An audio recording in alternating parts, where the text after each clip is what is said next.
बच्चू कडू यांच्या अन्नत्याग आंदोलनाचा आजचा चौथा दिवस आहे। अन्नत्याग आंदोलनामुळे बच्चू कडू यांची प्रकृती खालावली आहे। बच्चू कडूंना औषध घेण्याचा डॉक्टरांकडून सल्ला दिला गेला आहे, मात्र उपचार घेण्यास बच्चू कडू यांनी नकार दिलेला आहे। बच्चू कडू यांना लो बीपीचा त्रास होतोय। बच्चू कडूंचं वजन आता कमी झाल्याची माहिती मिळतेय। मनोज जरांगे आज गुरुकुंज मोझरी येथे बच्चू कडूंची भेट घेणार आहेत। बच्चू कडू यांच्या आंदोलनाला राजू शेट्टी, रविकांत तुपकर, ठाकरेंची शिवसेना आणि शरद पवारांच्या राष्ट्रवादीचाही पाठिंबा आहे।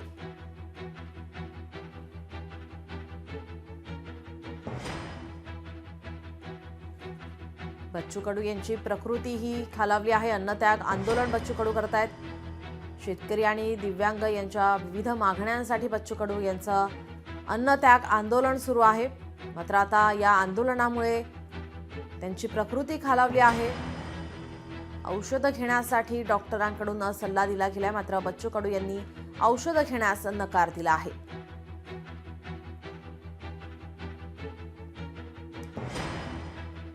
आपले प्रतिनिधी भूपेश भानंगे आपल्यासोबत जोडलेले आहेत। भूपेश, आपण पाहतोय बच्चू कडू यांचा आंदोलनाचा आजचा चौथा दिवस आहे। त्यांची प्रकृती खालावली आहे। आज जरांगे पाटील सुद्धा त्यांची भेट घेण्याची शक्यता आहे।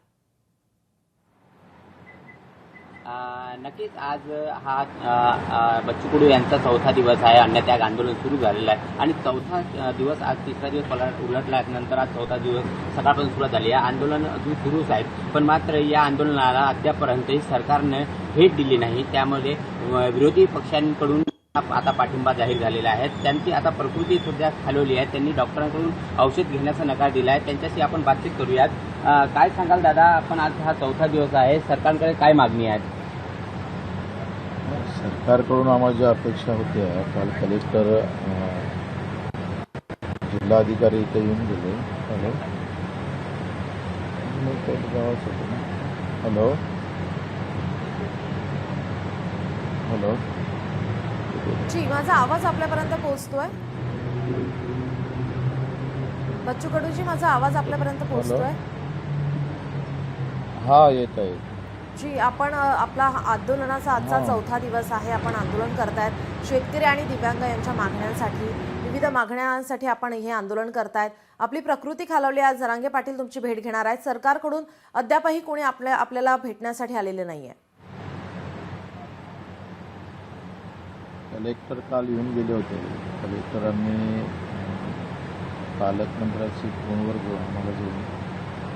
फोनवर बोलणं करून दिलं, पण पालकमंत्र्याची मानसिकता खूप विचित्र होती।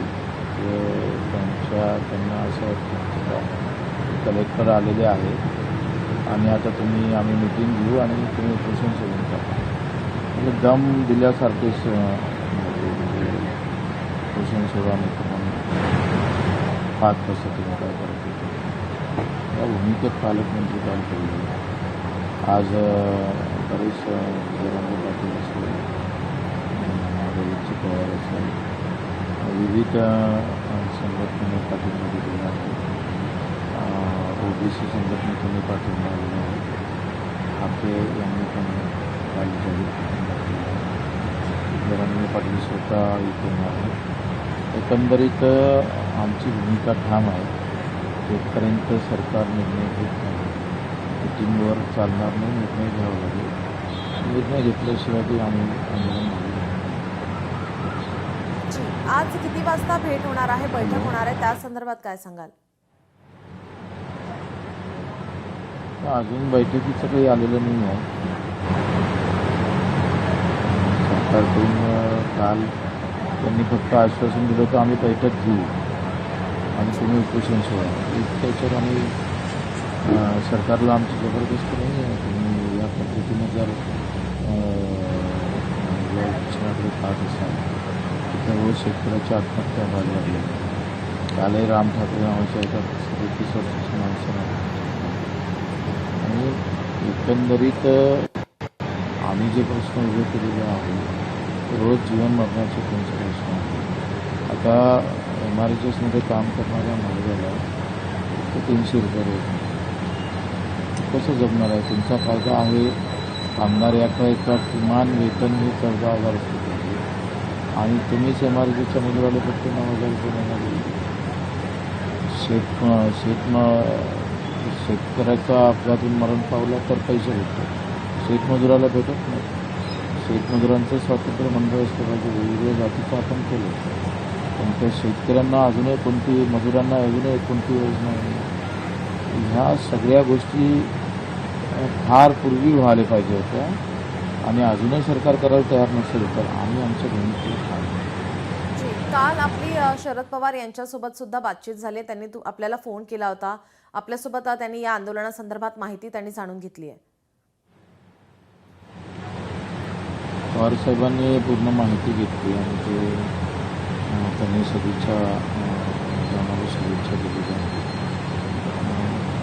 त्यांचे धन्यवाद आहे. तर सर्व स्तरावरून माझं असं मत आहे का हा काही एका पक्षाचा, एका जातीचा, एका धर्माचा प्रश्न नाही. हा कष्टकऱ्यांचा प्रश्न आहे. जे प्रचंड कष्ट करून उपाशी राहावं लागते, मरावं लागतं, आत्महत्या करावं लागतं. आत्महत्यापेक्षा आणि अशा याच्या सर्वपक्षीय शेतकऱ्यांनी, मजुरांनी एकत्र होऊन हा लढा उभा केला पाहिजे. उलट शेतकऱ्याचं आणि मजुराचं अस्तित्वहीन झालेलं आहे. मागणी तर फार दूरची गोष्ट आहे, पण तो अस्तित्वहीन झाला आहे. शेतकरी, शेतमजूर राजकीय लोकांनी ठेवलेलाच नाही आहे आणि अशा अवस्थेत आम्ही त्याला अस्तित्व निर्माण करण्याची ही लढाई लढतो. जी जी, आता आपली तब्येत खालावलेली आहे. डॉक्टरांकडून आपल्याला औषध घेण्यासाठी सल्ला दिला जातोय. मला बीपीची गोळी चालू होती 5 वर्षापासून आणि ती बीपीची गोळी मी बंद केली होती. त्यामुळे बीपी वाढलेला होता. काल कलेक्टर आले, त्यांचा मान राखला. तर 3 दिवसांनी ती बीपीची गोळी घेऊ, नंतर पुन्हा बंद केली. जी जी, धन्यवाद बच्चू कडूजी. आपण आमच्यासोबत बातचीत केली त्यासाठी. आपण पाहतोय बच्चू कडू यांचा आंदोलनाचा आजचा 4था दिवस आहे आणि त्यांची प्रकृती आता खालावली आहे. लोकशाही मराठी ऐका, पहा, जागरूक रहा.